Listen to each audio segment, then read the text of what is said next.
तो स्टूडेंट्स, आज के वीडियो में हम पढ़ने वाले हैं इक्वालिटी एंड डेमोक्रेसी। यानी कि इक्वालिटी का मतलब होता है समानता और डेमोक्रेसी यानी लोकतंत्र। मतलब हमारे डेमोक्रेसी में कैसे लोकतंत्र में कैसी इक्वालिटीज होती हैं। तो चलिए मैंने इस तरीके शुरू करते हैं आज के इस वीडियो को। ओके दोस्तों, तो पहले हम लोग जान लेते हैं ये in democracy all citizens are treated equally, there is no discrimination between the caste, creed, religion and colour. यानी कि लोकतंत्र एक सरकार होती है। लोकतंत्र में सभी सिटीजन्स को एक बराबर इक्वल माना जाता है। मतलब कि उसमें कोई भी कलर पे, रिलीजन पे, कास्ट पे एंड क्रीड पे, रिलीजन, इन सब पे कोई डिस्क्रिमिनेशन नहीं होता। डिस्क्रिमिनेशन मतलब असमानता, उनको डिस्क्रिमिनेट नहीं किया जाता है। ठीक, किसी को भी डिस्क्रिमिनेट नहीं किया जाता है कि ये नीचे कास्ट, ये लोअर कास्ट का है, ये अपर कास्ट का है, या फिर कोई भी रिलीजन हो जाए, या फिर कलर कि ये ब्लैक है या फिर ये व्हाइट है। तो इसके लिए किसी को भी डिस्क्रिमिनेट नहीं किया जाता है। किसमें? याद रखिए, डेमोक्रेसी में, इक्वालिटी में इक्वालिटी होती है। डेमोक्रेसी में क्या होती है? इक्वालिटी मतलब समानता। ठीक, देखिए the constitution make following provisions. देखिए कौन सा हमारा जो संविधान है उसने क्या बनाया है? हम लोगों के इक्वालिटी के लिए अनटचेबिलिटी इज एब्लॉज्ड। मतलब कि किसी के लिए अनटचेबिलिटी एब्लॉज्ड है, यानी कि छुआछूत। मतलब कि जो लोअर कास्ट के पहले हम लोग अगर पास्ट में देखिए, इंडियन पास्ट में, तो देखिए वहाँ पे कास्ट को लेके बहुत कुछ होता था। देखिए यहाँ पे कास्ट में ना बहुत ज्यादा लोगों को डिस्क्रिमिनेट किया जाता था, अनटचेबिलिटी हुआ करती थी। अनटचेबिलिटी मतलब छुआछूत, वो जो लोअर कास्ट के होते थे उनको नहीं छुआ जाता था। ठीक, untouchability is abolished. All people are equal before law. और देखिए ऑल पीपल आर इक्वल, सभी डेमोक्रेसी में सभी पीपल जो है, जितने भी लोग हैं सब बराबर है। ना कोई छोटा है ना कोई बड़ा है, इक्वल है।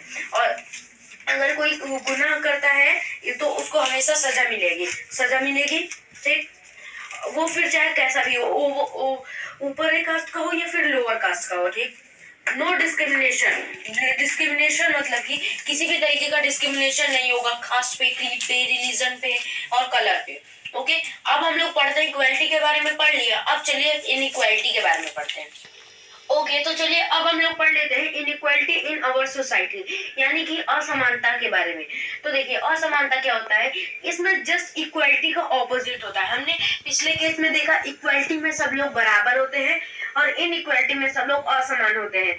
यानी कि इसमें होता है कास्ट, क्रीड, रिलीजन को लेके डिस्क्रिमिनेट किया जाता है, पीपल्स को या फिर सिटीजन्स को लेके इनको डिस्क्रिमिनेट किया जाता था। ये पहले हुआ करता था।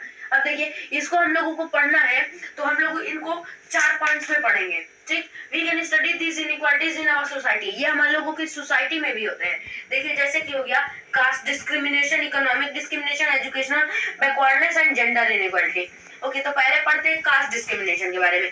तो इनइक्वालिटी में क्या होता है? इनइक्वालिटी में जो कास्ट डिस्क्रिमिनेशन यानी कि किसी के कास्ट को लेके भेदभाव करना, यानी कि कोई लोअर कास्ट का है, लोअर कास्ट के लोगों को ज्यादा सुविधाएं पहले के टाइम पे नहीं दी जाती थी। जैसे कि डॉक्टर भीमराव अंबेडकर, पता नहीं डॉक्टर भीमराव अंबेडकर कौन थे? कास्ट डिस्क्रिमिनेट उनको किया जाता था। या फिर जो लोअर कास्ट के होते थे उनको हमेशा डिस्क्रिमिनेट किया जाता था कास्ट को लेके, कि वो लोग लोअर कास्ट के होते थे। और जो अपर कास्ट के लोग होते थे उनको सोसाइटी में उनकी बहुत रिस्पेक्ट हुआ करती थी। ठीक, अब ये हम लोग कास्ट डिस्क्रिमिनेशन पढ़ लिए। अब देखिए अब पढ़ते हैं इकोनॉमिक डिस्क्रिमिनेशन। इकोनॉमिक डिस्क्रिमिनेशन में ज्यादातर पॉवर्टी के कारण होती है। इकोनॉमिक मतलब इकोनॉमिक डिस्क्रिमिनेशन में क्या होता है? जैसे कि लेबर्स हो गए, लेबर्स को कुछ अच्छी खासी फैसिलिटीज नहीं मिल पाती है। जैसे कि प्राइवेट हॉस्पिटल्स, गवर्नमेंट हॉस्पिटल होते हैं मगर गवर्नमेंट हॉस्पिटल में वो लोग जाते हैं मगर उनमें फीस भले ही कम होती है मगर प्राइवेट से ज्यादा अच्छे नहीं होते। प्राइवेट हॉस्पिटल्स में उनको नहीं अच्छी मिल पाती है, अच्छी सुविधाएं नहीं मिल पाती है प्राइवेट में। उनको डिस्क्रिमिनेट किया जाता है कि, और वो लोग पुअर होते हैं तो इसीलिए वो लोग ज्यादा बिल नहीं भर पाते हैं। या फिर वो जो दवाइयों का खर्चा होता है प्राइवेट हॉस्पिटल्स का, आप लोग तो जानते हैं कितना ज्यादा होता है। तो इसीलिए वो जो दवाइयों का खर्चा होता है उसको नहीं भर पाते हैं, जिसकी वजह से उनको गवर्नमेंट हॉस्पिटल में जाना पड़ता है। और गवर्नमेंट हॉस्पिटल में जाने के बाद उनको अच्छी सुविधाएं नहीं मिल पाती है। अब पढ़ते हैं एजुकेशनल बैकवर्डनेस। एजुकेशनल बैकवर्डनेस मतलब शिक्षा को लेके हम लोगों की कंट्री शिक्षा के लेके बहुत पीछे है। देखिए एजुकेशनल में बहुत से ऐसे बहुत सारे इंडिया में ऐसे बच्चे होते हैं जिनको पढ़ने के लिए पढ़ नहीं पाते हैं। क्यों? क्योंकि उनके पास पैसे नहीं होते हैं। ठीक, पैसे नहीं होते हैं तो वो लोग नहीं पढ़ पाते हैं स्कूल्स में, प्राइवेट स्कूल्स में नहीं पढ़ पाते हैं। और गवर्नमेंट ने तो गवर्नमेंट स्कूल्स खोल दिए हैं, अब हो गया, मगर पहले नहीं था। एजुकेशनल बैकवर्डनेस अभी भी है, मतलब कि बहुत से ऐसे बच्चे हैं जो नहीं पढ़ पाते हैं क्योंकि वो लोग गरीब होते हैं, वो लोग पुअर होते हैं, जिसकी वजह से वो लोग पढ़ नहीं पाते हैं। अब पढ़ते हैं लोग जेंडर इनइक्वालिटी के बारे में। जेंडर यानी लिंग, और इनइक्वालिटी मतलब कि असमानता लिंग को लेके, यानी कि जेंडर में जैसे कि बॉयज और गर्ल्स का, जैसे कि गर्ल्स को हमेशा गुड ट्रीट नहीं किया जाता है, अच्छे तरीके से उनको ट्रीट नहीं किया जाता है, और बॉयज को अच्छे तरीके से ट्रीट किया जाता है। स्टीरियोटाइपिंग होती है, ठीक, स्टीरियोटाइपिंग इसमें होती है। और जेंडर इनइक्वालिटी मतलब कि इसमें लड़कियों को अच्छी सुविधाएं नहीं मिलती है, उन लोगों को घर के अंदर ही रहना पड़ता है, बाहर नहीं निकलना पड़ता है। बहुत सी ऐसी चीजें हैं, उनको अंदर ही रहेंगे, और बॉयज को बाहर खेलने के लिए भेजा जाता है। गर्ल्स इंडोर गेम खेलती है तो बॉयज आउटडोर गेम खेलते हैं। ऐसे ही जेंडर इनइक्वालिटी को लेके होता है। गर्ल्स को पहले के टाइम पर पढ़ने नहीं दिया जाता था, ठीक, वो लोग पढ़ नहीं पाते थे और बॉयज पढ़ा करते थे। तो यही सब है, इनइक्वालिटी में यही आता है। ओके, अगर गाइस वीडियो पसंद आई तो लाइक कीजिए, शेयर कीजिए, सब्सक्राइब कीजिए। मिलते हैं तब तक के लिए बाय।